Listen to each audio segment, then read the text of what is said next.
We have all had that one person in our lives who feels like a walking storm.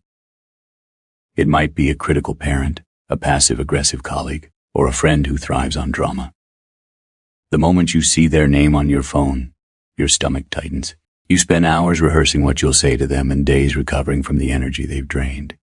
We often think that the only way to find peace is to change them or to escape them. But the ancient Stoics offered a more powerful, more permanent solution.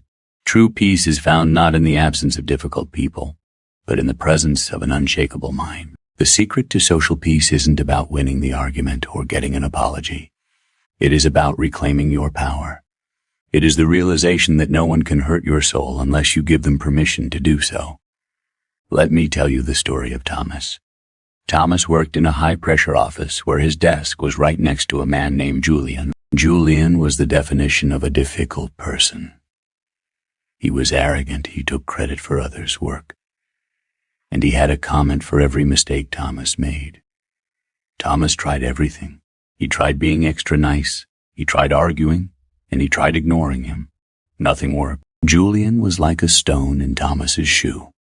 Every step Thomas took was filled with irritation and pain. One Saturday, Thomas visited a man named Mr. Thorne, an elderly archivist who had spent 50 years managing a vast, dusty library in the heart of the city. Mr. Thorne was known for his legendary calm, even when dealing with the most demanding and rude visitors. Thomas asked him, "Mr. Thorne, how do you do it? How do you stay so calm when people treat you with such disrespect?" "I have one colleague who is ruining my life, and I don't know how to stop him." Mr. Thorne led Thomas to a window and pointed to a stray dog barking at a passing car. "Thomas," he said quietly, "does that dog's barking change the direction of the car?" Thomas shook his head. "No, of course not." "And does the car driver stop to bark back at the dog?" "No," Thomas replied. "That would be a waste of time." Mr. Thorne smiled. "Julian is the barking dog, Thomas. It is in his nature to be difficult, to be arrogant, ungrateful, and rude is simply the weather of his soul. You are angry because you expect a dog to meow like a cat. You are suffering because you are demanding that a difficult person be a kind person, but you cannot control the dog. You can only control whether you stop your car to argue with it." This was Thomas's epiphany. He realized that his suffering didn't come from Julian's behavior. It came from his own expectation that Julian should be different. He was trying to control the uncontrollable, to master the art of social peace. You must embrace the Stoic principle of the internal fortress.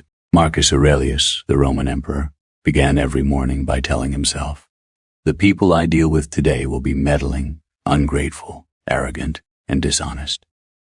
He didn't say this to be cynical. He said it to be prepared. When you expect people to be difficult, their behavior loses its power to surprise you. You move from a state of shock to a state of silence. This requires the discipline of objective representation. When someone insults you, the Stoics teach us to strip the event of its emotional labels. They didn't ruin your day. They simply made a series of sounds with their mouth. Whether those sounds become pain or noise is entirely up to your judgment. By maintaining your internal control, you realize that an insult is like a gift. If you refuse to accept it, it still belongs to the person who brought it. This path leads to letting go. You must let go of the need for justice in the moment. You must let go of the desire to fix or educate the difficult person. Your peace is worth more than their education. True authenticity means knowing who you are so deeply that a stranger's opinion cannot move you from your axis. You realize that Julian's arrogance isn't a reflection of your worth. It is a confession of his own insecurity. Thomas returned to work with a new perspective. The next time Julian made a snide comment, Thomas didn't feel his heart race.